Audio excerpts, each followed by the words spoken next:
بسم الله الرحمن الرحيم الحمد لله رب العالمين وصلى الله وسلم على نبينا محمد وعلى آله وأصحابه أجمعين. In the name of Allah, the most gracious, the most merciful, praise be to Allah, peace be upon the Prophet Muhammad, his family, his companions. I welcome all of you to our lecture today. Is going to be about Arkanul Islam, or the pillars of Islam, which is part of the training course entitled The Fundamentals of Faith. Arkanul Islam, or the pillars of Islam. The Prophet Muhammad, peace be upon him, said, بني الإسلام على خمس. Islam is raised on 5 pillars. شهادة أن لا إله إلا الله. The testimony that there is no true God but Allah, who has the right to be worshipped. Wa Muhammadan Rasulullah. And Muhammad is his slave and messenger. Wa iqami salah. And to establish the prayers. Wa ita'i zakah. And to offer zakat. وَصَوْمِ رَمَضَانِ, and to fast Ramadan. وَحَجِّ الْبَيْتِ مَنِ اسْتَطَاعَ إِلَيْهِ سَبِيلًا, and to do the pilgrimage to the sacred house of Allah to anyone who can offer it. These are the pillars of Islam. According to this hadith, narrated by Al-Bukhari wa Muslim. We are going to go through these pillars one by one, but in a summary. Because if we would like to explain every single pillar, we would need lectures to explain them. Maybe books, but we will give you a brief or a summary about the pillars of Islam in order to know the pillars of Islam.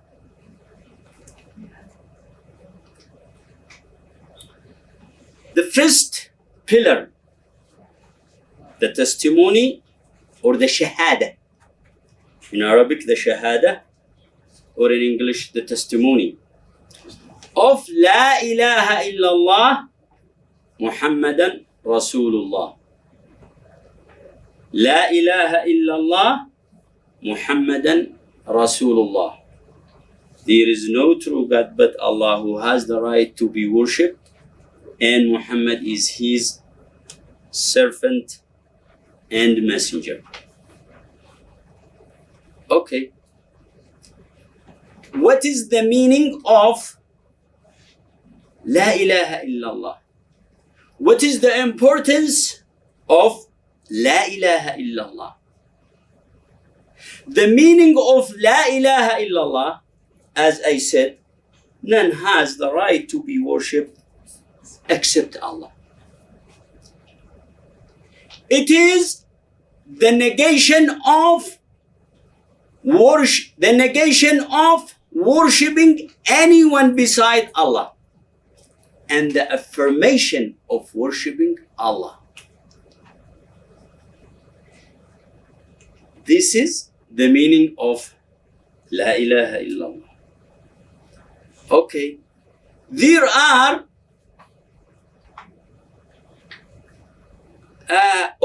we can say that the importance of La ilaha illallah is great. The importance of La ilaha illallah is great. La ilaha illallah is the foundation of Tawheed. The foundation of Tawheed. In Tawheed means monotheism. Tawheed means monotheism. And La ilaha illallah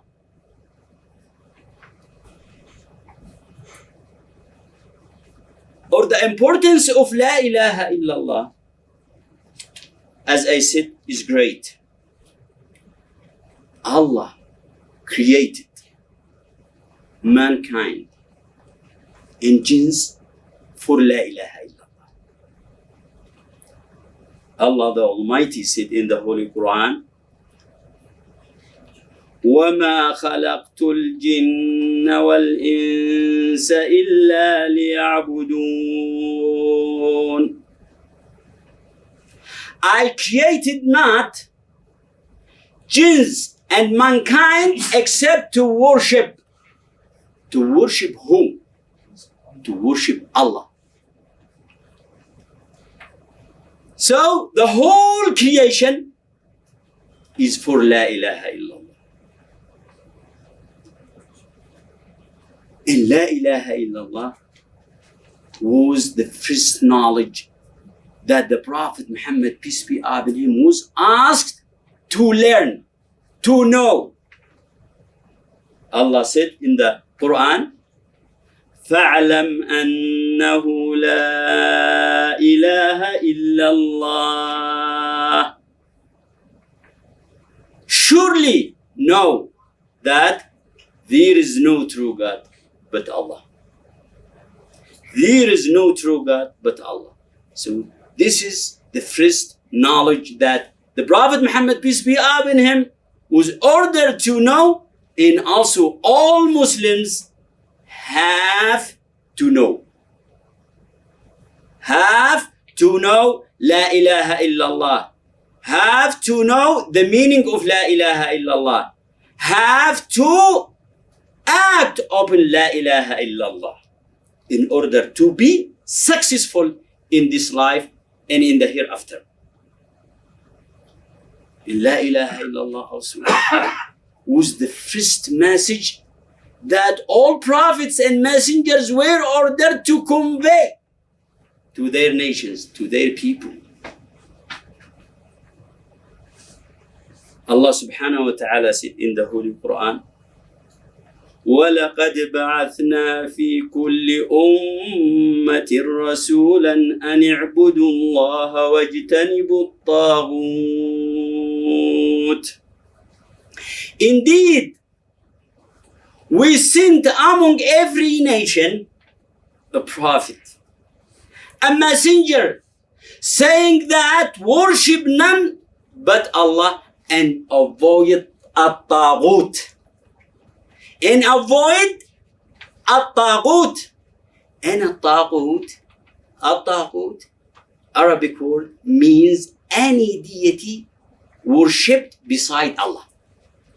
Any deity worshipped beside Allah. This is at-taghut. And because of the great importance of La ilaha illallah, the Prophet Muhammad, peace be upon him, spent 13 years in Mecca calling people of Quraysh to La ilaha illallah. Oh my people, say La ilaha illallah to be successful. قولوا لا إله إلا الله تفلحوا. Say La ilaha illallah to be successful. 13 years. More than half of the prophethood calling people to La ilaha illallah. Going from tribe to tribe and from village to village and from region to region. 13 years. calling people to La ilaha illallah. Worship none but Allah.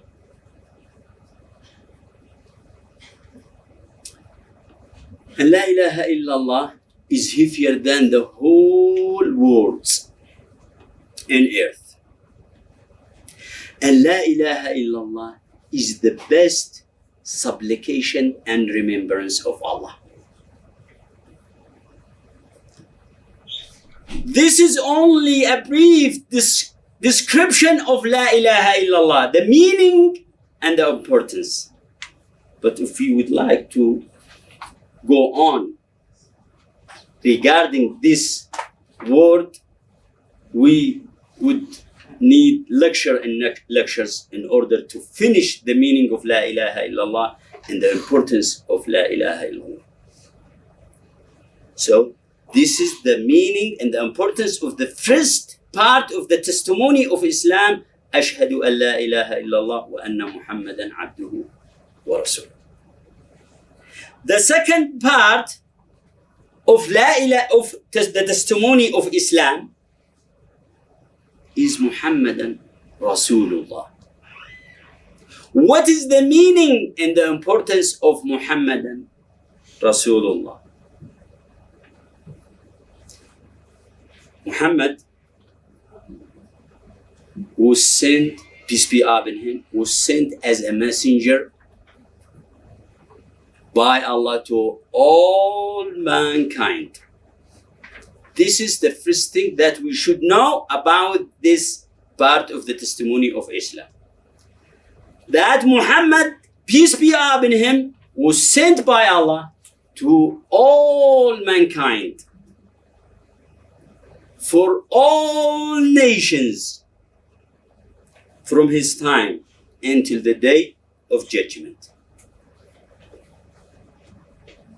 Allah said in the Holy Quran, وَمَا أَرْسَلْنَاكَ إِلَّا كَافَّةً لِلنَّاسِ. We sent you not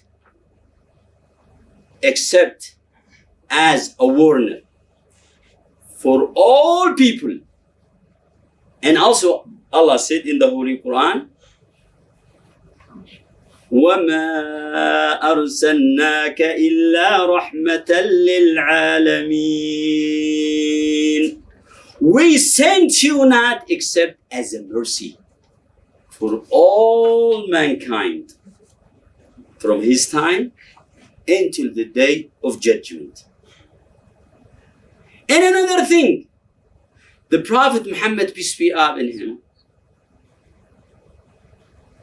was a slave, a servant of Allah, in a bearer of the message of Islam, in a bearer of a message of Islam.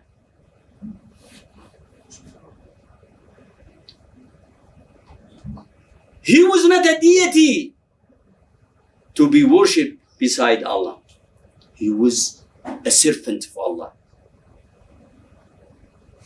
He used to pray to Allah. He used to invoke Allah. He used to supplicate to Allah. He used to ask Allah for help.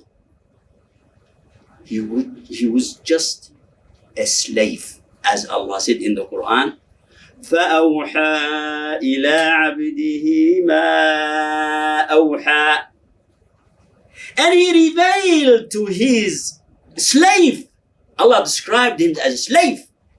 And he revealed to his slave what he revealed. And the Prophet Muhammad sallallahu alayhi wa sallam said,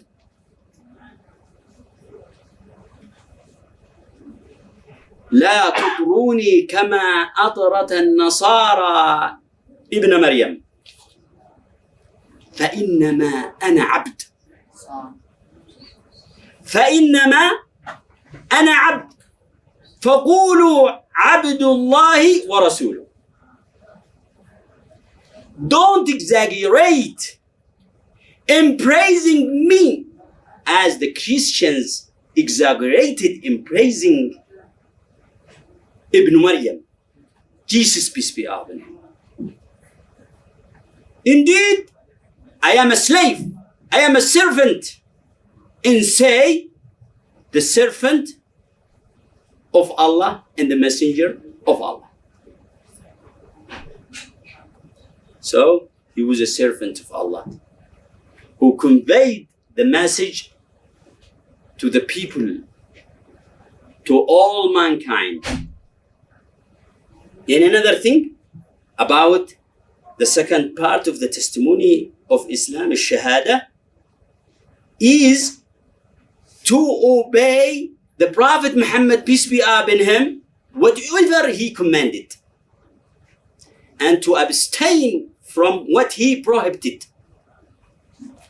Otherwise, what is the benefit of saying Anna Muhammadan Rasulullah? If you don't obey the Prophet Muhammad, peace be upon him, and to be away from what he prohibited, this testimony means nothing. So, we have to obey the commands of the Prophet Muhammad, peace be upon him, and stay away from the prohibitions that he warned us against. And also, to worship Allah using the methodology of the Prophet Muhammad, peace be upon him, following his manner, because we are talking about worship. He is the one who brought to us the message, what to say, how to act, how to worship Allah. So we should worship Allah as the Prophet Muhammad, peace be upon him, worshipped Allah.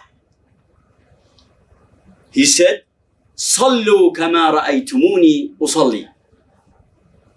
Pray as you saw me praying. So, we should follow the Prophet Muhammad, peace be upon him, step by step, for our good deeds to be accepted by Allah, as we are going to discuss here. So, what is the relationship between the testimony of Islam and the rightness and the acceptance of deeds? There is a big, strong relationship between the testimony of Islam, Shahada, and the rightness and acceptance of deeds. As a matter of fact, the two testimonies, or in general the Shahada, La ilaha illallah, Muhammadan Rasulullah, are the basis of the rightness of deeds and the basis of the acceptance of deeds.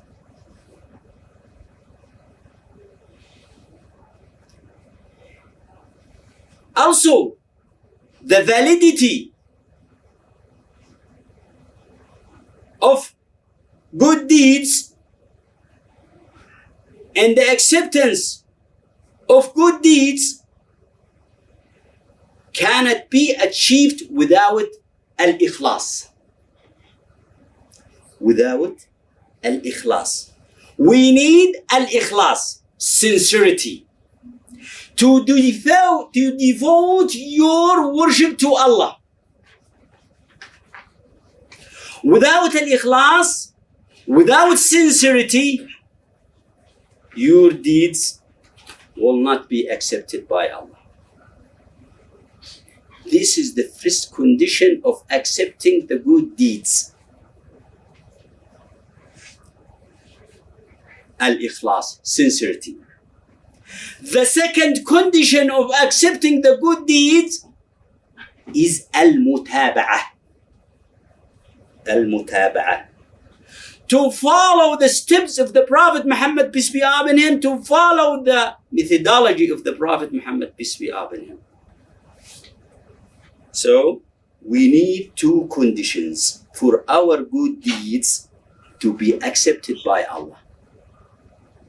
Al-Ikhlas, sincerity, and Al-Mutaba'ah, the following of the Prophet Muhammad, peace be upon him, step by step. Without La ilaha illallah,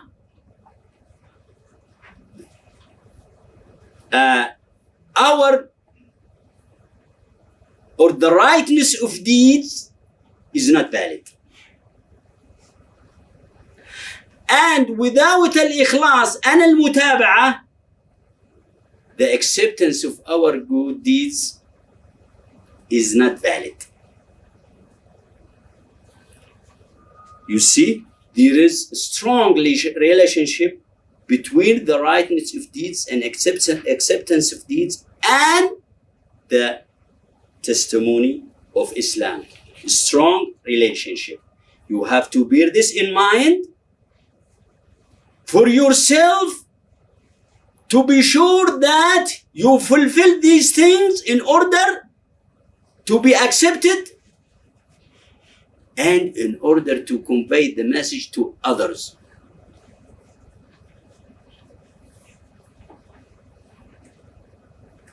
Okay. Now we are going to talk about the benefits. The benefits of the declaration of the Shahada, the testimony of Islam. The first benefit of La ilaha illallah is to liberate your soul, your mind, your heart from the slavery of the created to the slavery of Allah who created the creation.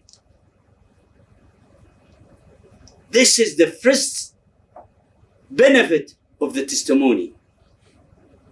And also to follow the path of the Prophet and to avoid the path of other colors or other paths.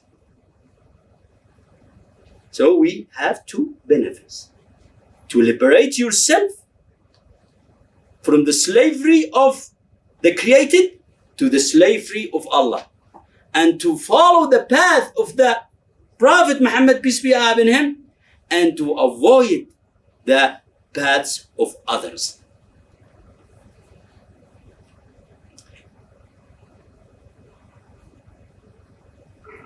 Also, another benefit: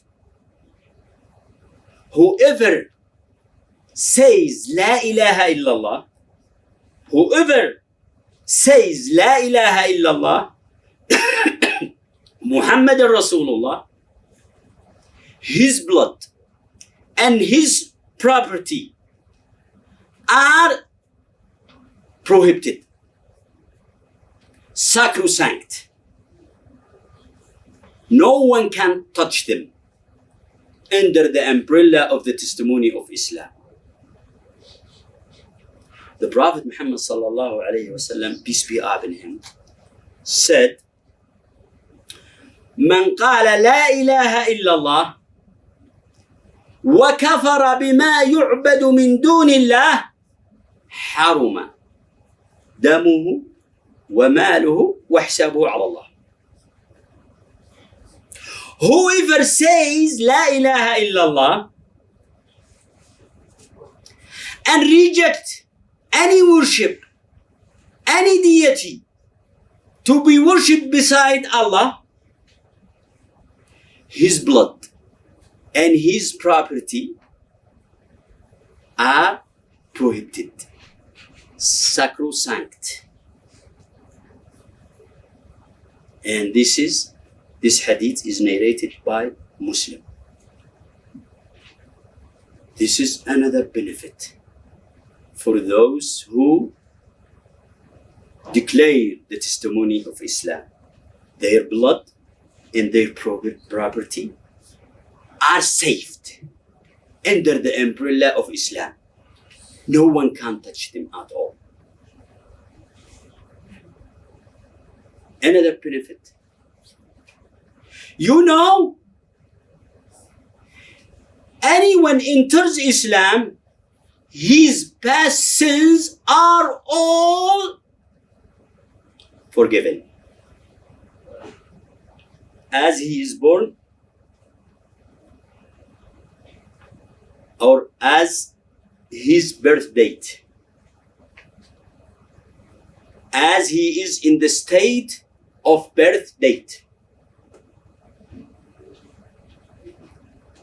So, when someone comes and declares the Shahada for any non-Muslim, once he says the Shahada, his past sins are forgiven. He is with clear record. Not only this, but for those who repent to Allah, and when you repent to Allah, you declare also Ashhadu an la ilaha illallah all the time. Okay? His also past sins are forgiven. Not only this, but Allah can make his past sins as good deeds.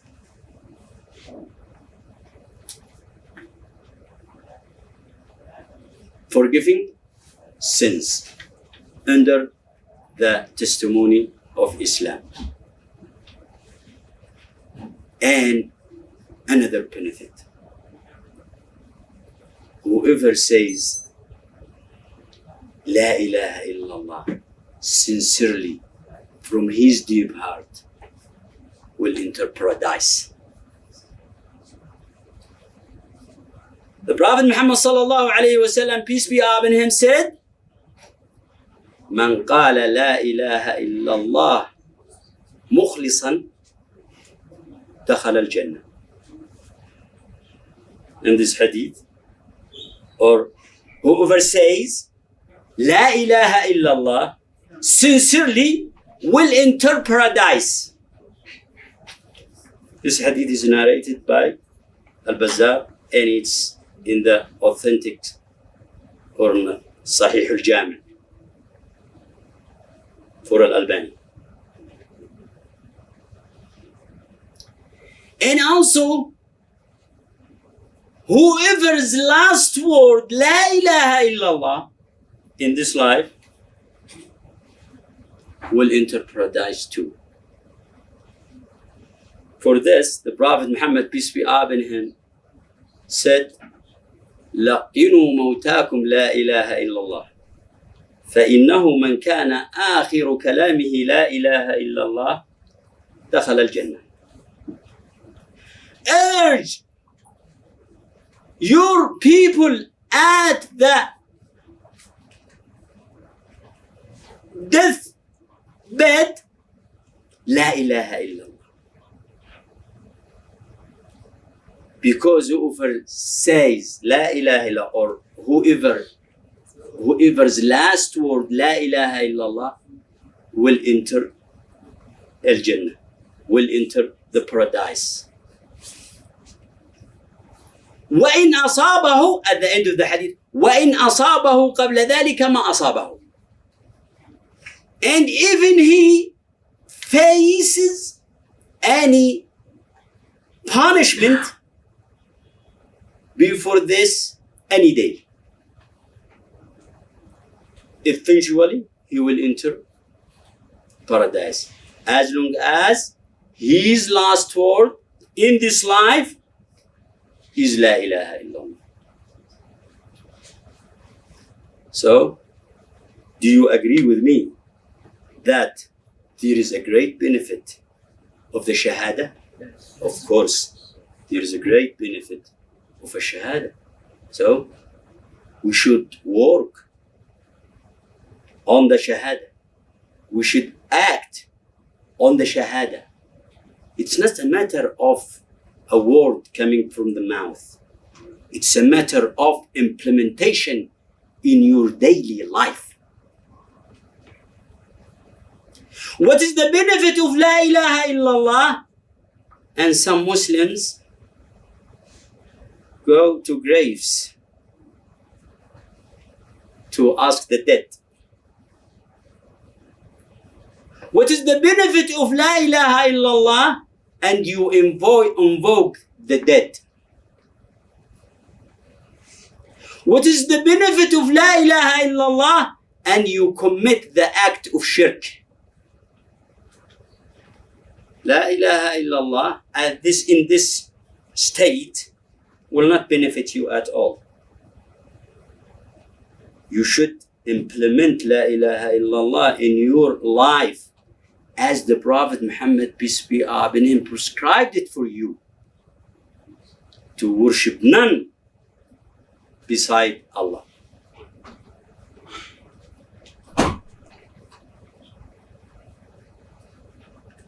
Okay. Now, we are moving to the second pillar of Islam. The second pillar of Islam is to establish the prayer. To establish the prayer.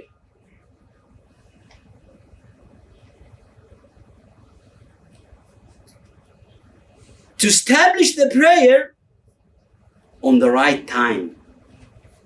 To establish the prayer with a perfect manner. And to establish the prayer as the Prophet Muhammad, peace be upon him, prescribed it for you. Sallu kama ra'aytumuni usalli. Pray as you witnessed me praying. As you saw me praying. The matter of prayer is not based on your mind.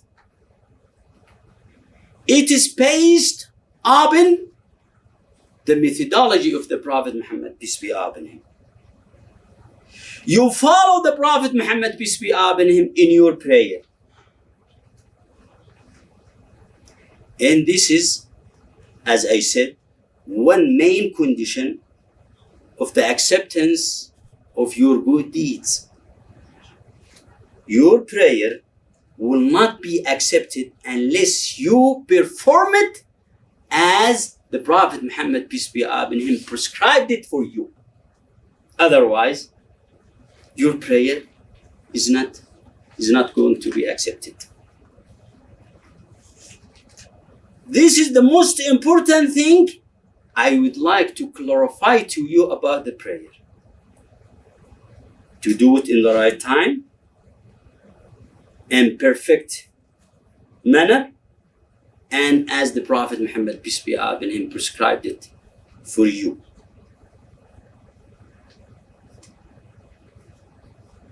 There are many benefits of this pillar, the prayer. Many benefits. But we can select some of them. The most important benefit of the prayer is a way to the paradise. If it's accepted by Allah. And another benefit of the prayer is the one who who established the prayer as the Prophet Muhammad, peace be upon him, prescribed it for him, will gain happiness, will have joys in his heart. And the prayers prevent anyone from immorality and wrongdoing. Allah the Almighty said in the Quran, وَأَقِمِ الصَّلَاةَ إِنَّ الصَّلَاةَ تَنْهَى عَنِ الْفَحْشَاءِ وَالْمُنكَرِ. Establish prayer, because prayer prevents from committing sins and wrongdoing.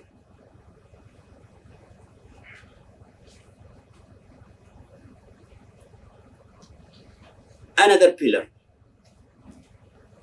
of Islam is the third pillar, giving zakat. Giving zakat. And zakat is obligatory charity which is due upon any amount of money that you have for a whole year. If you have money that exceed the value of 85 grams of gold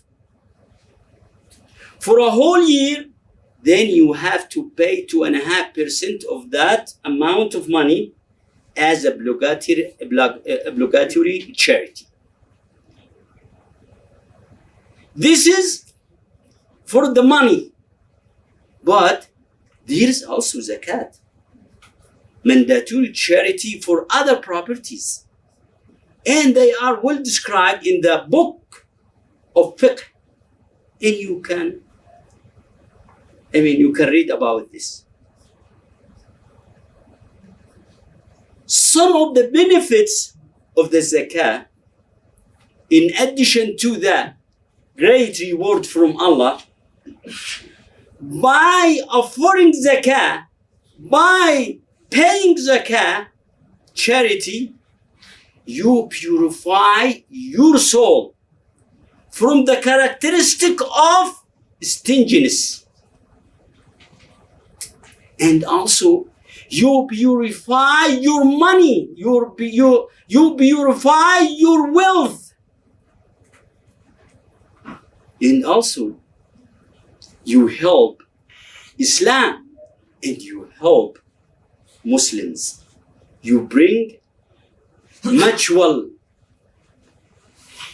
help in the society of Islam. Believe me, if every Muslim paid the zakah, you would not find any poor in the Muslim society at all. Unfortunately, people do not pay the zakah in the Muslim society as Allah wants. Some of them pay zakah, but if you come to the Muslim society, a lot of people do not pay zakah. This is why you find poverty in the Muslim society. This is why you find the hardship among the poor in the Muslim society. If you look back at the time of Umar ibn Abdul Aziz, you will find that the implementation of the zakat, how the Muslim society at the time lived in wealth. No one suffered of poverty, to the extent that the house of the money, the house of the Muslim, the house of the money, the house of the zakah did not find poor to distribute the zakat for them. Why? Because every Muslim knew the duty his duty towards Allah and paying zakat, and he paid the zakat, and everyone got his need from that zakah, and they did not find anyone, any needy, to take the zakah. This is a picture of the implementation of zakah, of the third pillar of Islam. The fourth pillar of Islam is fasting. Fasting, to fast the month of Ramadan. In another word, to abstain from eating, drinking, and sexual intercourse during the day of Ramadan. During the days of Ramadan. And this is an act of worship devoted to the Almighty Allah. No one else at all. It's only for Allah. As Allah described it, the fasting is for me, and I reward for the fasting. You know why? Because no one knows that you are fasting. It's only Allah who knows that you are fasting. Therefore, you find the 100% sincerity in fasting. And there are many benefits of fasting, in addition to the big reward in the hereafter. The most important benefit, in addition to the big reward, is fasting makes someone endure, tolerate any hardship, and feels the suffering of the poor, of the needy, and start to help them, to donate from his wealth, from his money, to help the needy, and to bring happiness to the needy, and not only to bring happiness to the needy, but also to bring happiness to himself. Because once he endured the hardship of fasting, he starts to think about the hardship of the poor, and he starts to donate and to help the needy, to help the poor. This reflects on his soul. He starts to gain happiness because he sees the needy in a good condition. And the last pillar of Islam is Hajj, pilgrimage. It is to go to the sacred house of Allah in Mecca and execute